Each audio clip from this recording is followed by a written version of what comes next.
Hello दोस्तों, स्वागत है आपका हमारे यूट्यूब चैनल की ऑफ सक्सेस। आज हम बात करने वाले हैं फिजिक्स के top 15 important multiple choice question. तो यहाँ इस प्रकार आपका पहला क्वेश्चन है नंबर 1। कार्य का एसआई मात्रक है ए जूल, बी केल्विन तथा सी कैलोरी तथा डी हार्स पावर। यदि आपको आंसर पता है तो आप कमेंट में लिख सकते हैं। तो यहाँ पर आपको ऑप्शन नंबर ए आपका बिल्कुल सही है, जूल। कार्य का सही मात्रक क्या है? जूल। तो अगला क्वेश्चन है, निम्नलिखित में से कौन सा युग्म सुमेलित नहीं है? ए माइक्रोफोन ध्वनि ऊर्जा का रूपांतरण विद्युत ऊर्जा में करता है, बी लाउड स्पीकर विद्युत ऊर्जा का ध्वनि ऊर्जा में रूपांतरण करता है, सी डायनमो यांत्रिक ऊर्जा का विद्युत ऊर्जा में रूपांतरण करता है, या फिर डी सितार ध्वनि ऊर्जा का यांत्रिक ऊर्जा में रूपांतरण करता है। तो यहाँ पर आपका ऑप्शन नंबर डी बिल्कुल सही है, सितार जो है ध्वनि ऊर्जा का रूपांतरण यांत्रिक ऊर्जा में करता है। तो ऑप्शन नंबर डी आपका बिल्कुल ही सही है। अगला 3 नंबर, एक अश्वशक्ति बराबर होता है ए 776 वाट, बी 746 वाट के तथा सी 11,000 वोल्ट के, डी है उपरोक्त में से कोई नहीं। तो यहाँ पर आपका ऑप्शन नंबर बी बिल्कुल सही है, 746 वाट के एक अश्वशक्ति बराबर होता है। अगला है, न्यूटन के किस गति नियम से बल का व्यंजक प्राप्त होता है? तो आपको मालूम होगा न्यूटन ने 3 नियम दिए, फर्स्ट सेकंड एंड थर्ड। तो पहला जो कि विरामावस्था का नियम है, तथा सेकंड जो आपको पता होगा F=ma। क्या F=ma? तो यहाँ पर आपका ऑप्शन नंबर ए बिल्कुल सही है, जिससे कि हमें बल प्राप्त होता है, F=ma। और अगला आपका तीसरा पता ही होगा, क्रिया प्रतिक्रिया। ये तो यहाँ पर आपका ऑप्शन नंबर बी जो है बिल्कुल सही है। कौन सा? बी। अगला क्वेश्चन है आपका, पृथ्वी की सतह से ऊपर जाने पर दाब ए घटता है, बी बढ़ता है, सी अपरिवर्तित रहता है तथा डी उपरोक्त सभी। तो यहाँ पर आपका ए नंबर बिल्कुल सही है। क्या होता है? घटता है। पृथ्वी से ऊपर जाने पर दाब क्या होता है? घटता है। अगला 6 नंबर, प्रेशर कुकर में खाना जल्दी पकता है, क्यों? क्या रीज़न है? तो यहाँ पर आपका पहला है, प्रेशर कुकर के अंदर दाब बढ़ने से पानी का क्वथनांक बढ़ जाता है, बी प्रेशर कुकर के अंदर दाब में कमी से पानी का क्वथनांक बढ़ जाता है, सी प्रेशर कुकर का आकार ऐसा होता है जिससे खाना जल्दी पकता है तथा डी उपरोक्त में से कोई नहीं। तो बताइए कौन सा आंसर सही है इसमें? तो यहाँ पर आपका ऑप्शन नंबर ए जो है बिल्कुल ही सही है, क्योंकि प्रेशर कुकर के अंदर दाब बढ़ जाता है जिससे पानी का क्वथनांक जो होता है बढ़ जाता है। तो इसलिए आपका ऑप्शन नंबर ए बिल्कुल सही है। अगला 7वां क्वेश्चन आपका है, पृथ्वी के तल का पलायन वेग है ए 9.8 मीटर प्रति second square, B 6.4 into 10⁶ metre तथा सी 11.2 किलोमीटर प्रति सेकंड तथा अगला है आपका डी 12.4 किलोमीटर प्रति सेकंड। तो यहाँ पर आपका जो ऑप्शन नंबर सी है बिल्कुल सही है, 11.2 किलोमीटर सेकंड। ये पलायन वेग का मतलब होता है कि यदि आप कोई वस्तु इतनी तेज फेंके पृथ्वी से कि वो दोबारा पृथ्वी पर न आए, तो यदि आप कोई वस्तु 11.2 किलोमीटर प्रति सेकंड से फेंक रहे हैं तो वो पृथ्वी पर दोबारा नहीं आएगी। तो आपका ऑप्शन नंबर सी होगा। 8वां क्वेश्चन है आपका, पानी की बूंदों के गोल होने का कारण है ए प्लावन, बी पृष्ठ तनाव तथा सी केशकत्व तथा डी है उत्प्रेक्ष। तो यहाँ पर आपका ऑप्शन नंबर बी बिल्कुल सही है, पृष्ठ तनाव पानी के बूंदों गोल होने का कारण है। अगला, झूला झूलती हुई किसी लड़की की बगल में कोई दूसरा लड़की आकर बैठ जाए तो आवर्तकाल बढ़ जाएगा, घट जाएगा, अपरिवर्तित रहेगा, तथा डी है ये सभी। तो यहाँ पर आपका ऑप्शन नंबर सी, मतलब कोई फर्क नहीं पड़ेगा, अपरिवर्तित रहेगा।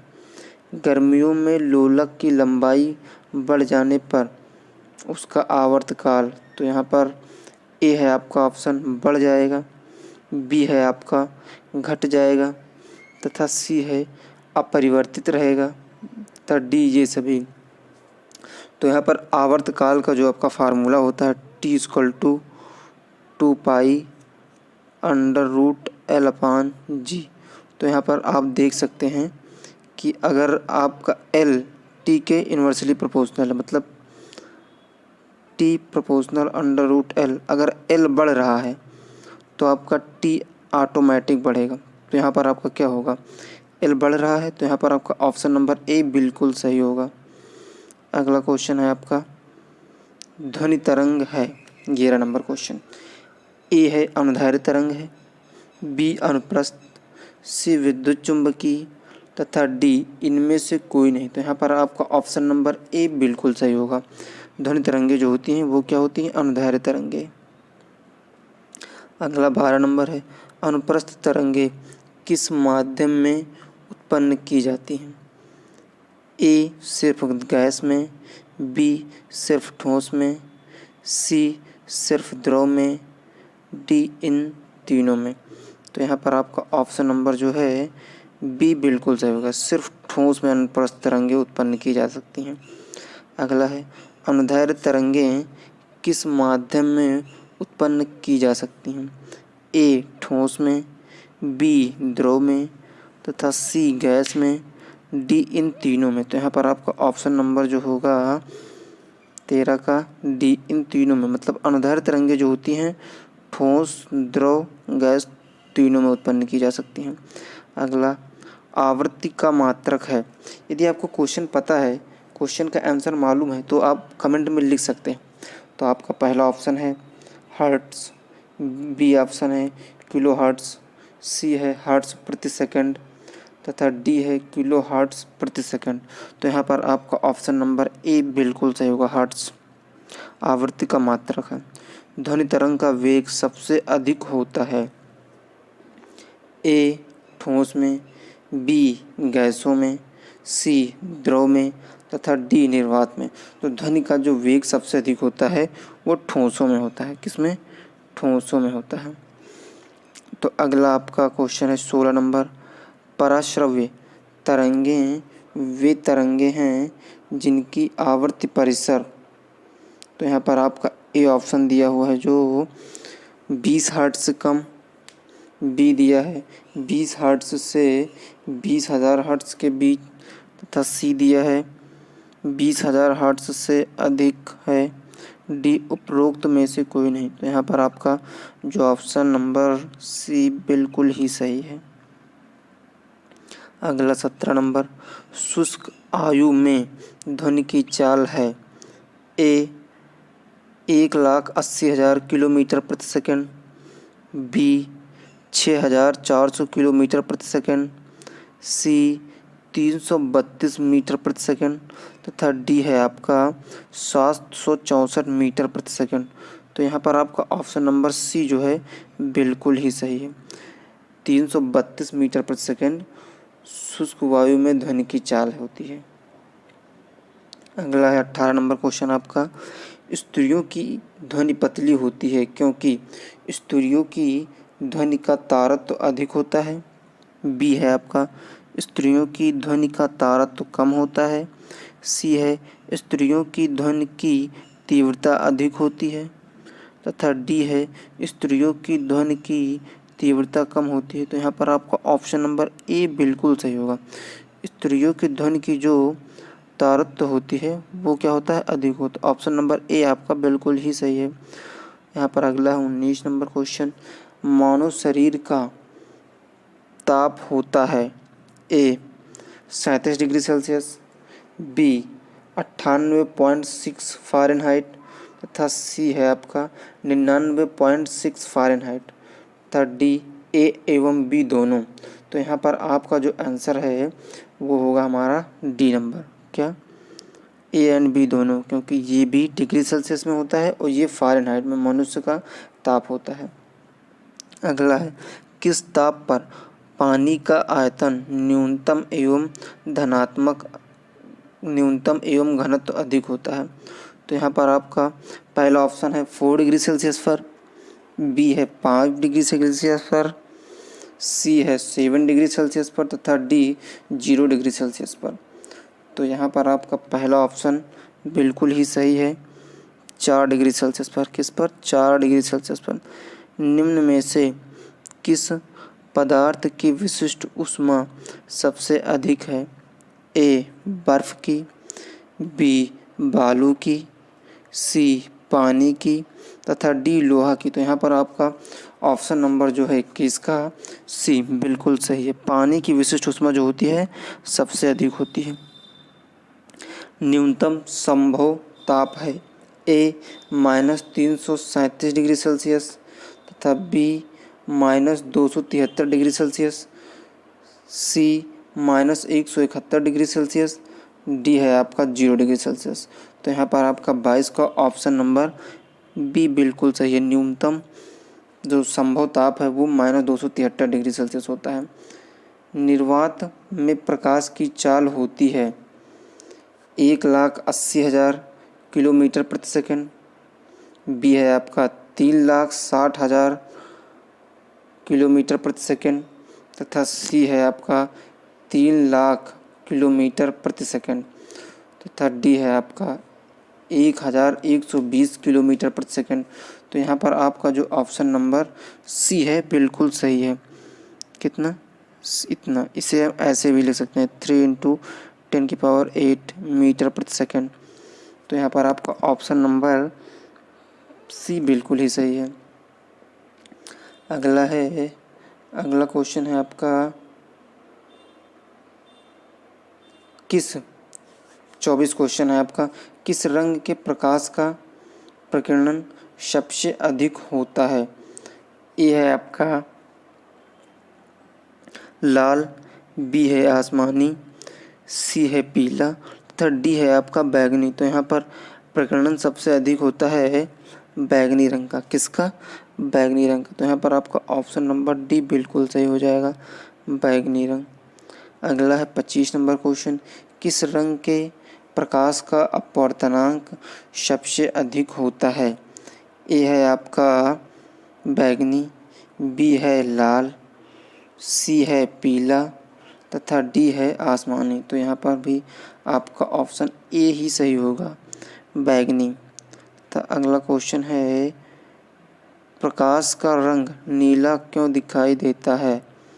तो यहाँ पर आपका ऑप्शन नंबर ए जो है प्रकाश का विक्षेपण के कारण, बी है प्रकाश का प्रकीर्णन के कारण तथा सी है प्रकाश का व्यतिकरण के कारण तथा डी है प्रकाश का अपवर्तन के कारण। तो यहाँ पर आपका जो ऑप्शन नंबर होगा बी बिल्कुल सही होगा। किसके कारण? प्रकाश के प्रकीर्णन के कारण आकाश का रंग नीला दिखाई देता है। अगला क्वेश्चन है आपका 27वां क्वेश्चन है आपका, पूर्ण आंतरिक परावर्तन का उदाहरण है? ए हीरे का चमकना, बी रेगिस्तान में मरीचिका का बनना, सी कांच में आई दरार का चमकना तथा डी उपरोक्त सभी। तो यहाँ का आपका ऑप्शन जो है डी बिल्कुल सही है, उपरोक्त सभी। अगला क्वेश्चन आपका 28 नंबर है, वाहनों की हेडलाइट में किस दर्पण का उपयोग किया जाता है?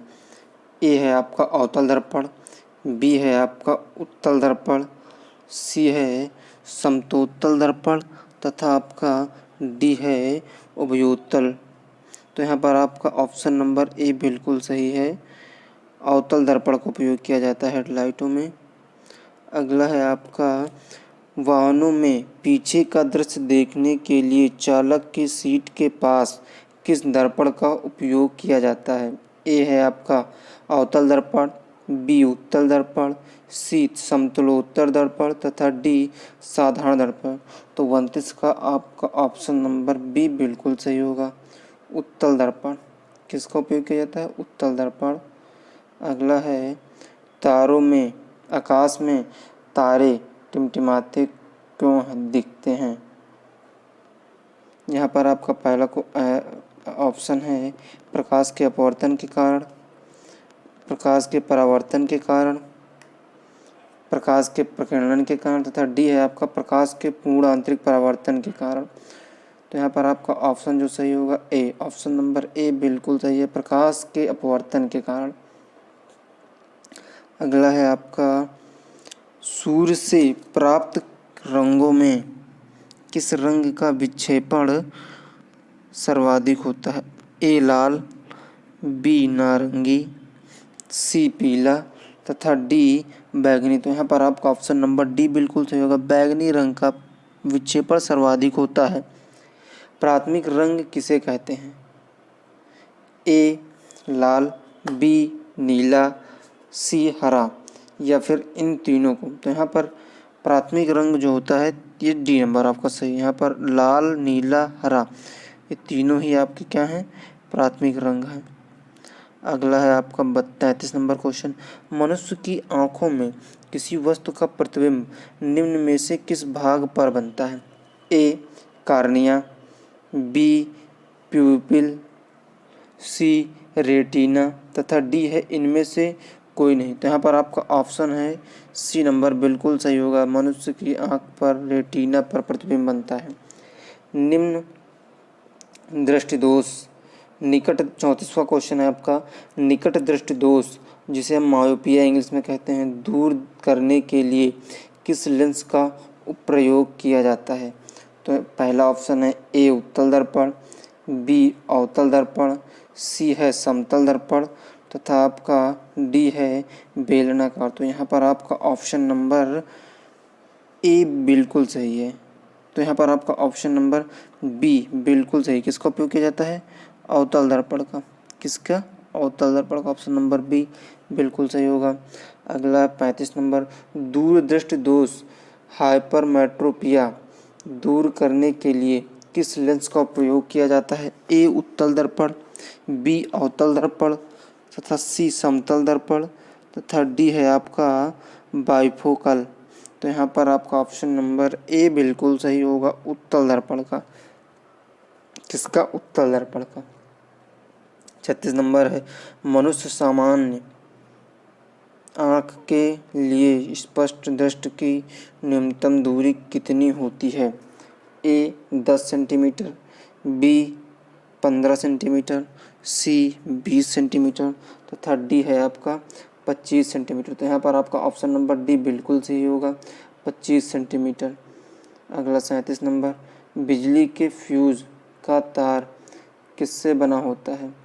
ए तांबे से, बी टीन से, सी तांबा एवं टीन की मिश्र धातु से तथा डी लोहे एवं पीतल की मिश्र धातु से। तो यहाँ पर आपका ऑप्शन नंबर सी बिल्कुल सही होगा, तांबा एवं टीन की मिश्र धातु से बना होता है।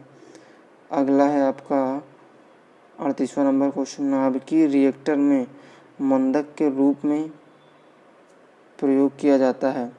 ए भारी जल, बी CFC, सी हाइड्रोजन तथा डी नाइट्रोजन। तो यहाँ पर भारी जल का उपयोग किया जाता है नाभिकीय रिएक्टर में मंदक के रूप में।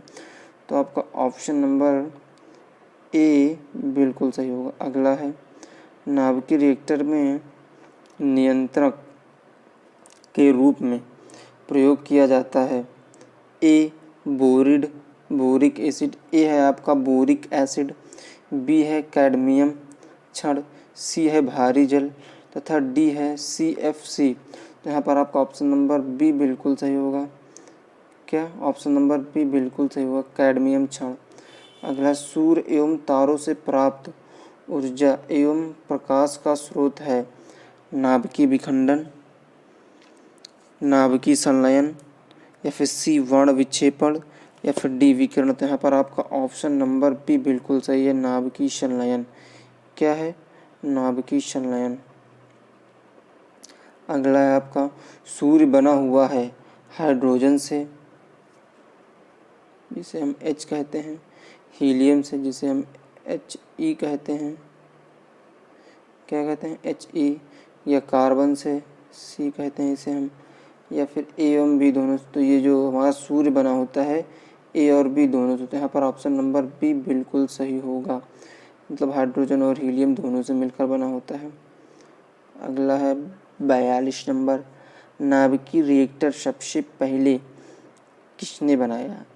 ए रदरफोर्ड्स, बी हेनरी बेकुरल ने, सी फर्मी ने, डी ऑटो हान ने। तो यहाँ पर आपका ऑप्शन नंबर सी बिल्कुल सही होगा, फर्मी ने। किसने? फर्मी ने। अगला है वायुमंडल की आर्द्रता मापने वाला यंत्र है? ए हाइड्रोमीटर, बी हाइग्रोमीटर, तथा सी ग्रेविमीटर, तथा डी मैनोमीटर। तो यहाँ पर आपका ऑप्शन बी बिल्कुल सही होगा, हाइग्रोमीटर। क्या? हाइग्रोमीटर बिल्कुल ही सही है। अगला है आपका विद्युत धारा को मापने के लिए प्रयुक्त यंत्र है? ए अमीटर, बी है आपका वोल्ट मीटर, तथा सी है एम्पियर, तथा डी है ट्रांसफार्मर। तो 44 का आपका आंसर नंबर ए बिल्कुल सही है। क्या? अमीटर। अमीटर के द्वारा विद्युत धारा मापी जाती है, यंत्र है। 45 है आपका विद्युत परिपथ में फ्यूज कार्य करता है?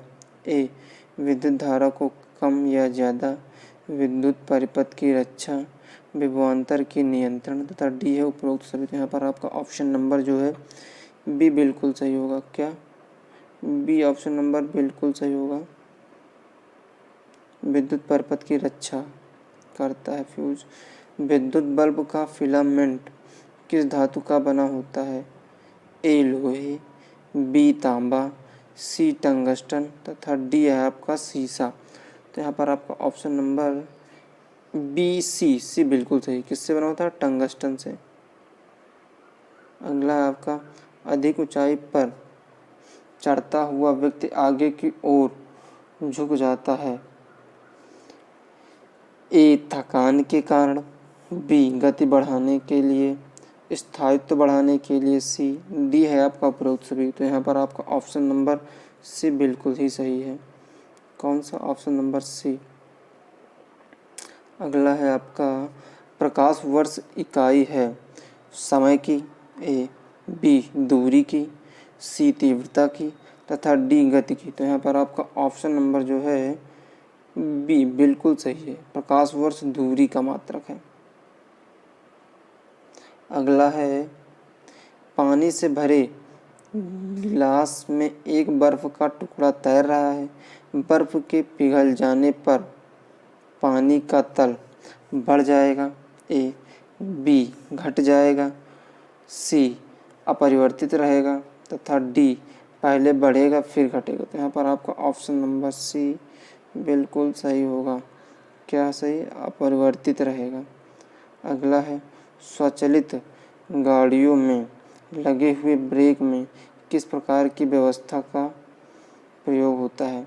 तो यहाँ पर आपका ए है हाइड्रोलिक, बी इलेक्ट्रोमैग्नेटिक, तथा सी टर्बो, तथा डी गियर। तो यहाँ पर आपका ऑप्शन नंबर ए बिल्कुल सही होगा, हाइड्रोलिक। यदि आप लोगों को वीडियो अच्छी लगी हो तो प्लीज़ लाइक, शेयर तथा चैनल को सब्सक्राइब करें। हम आपके लिए आगे भी ऐसे ही इम्पोर्टेंट क्वेश्चन की सीरीज़ लाते रहेंगे। धन्यवाद।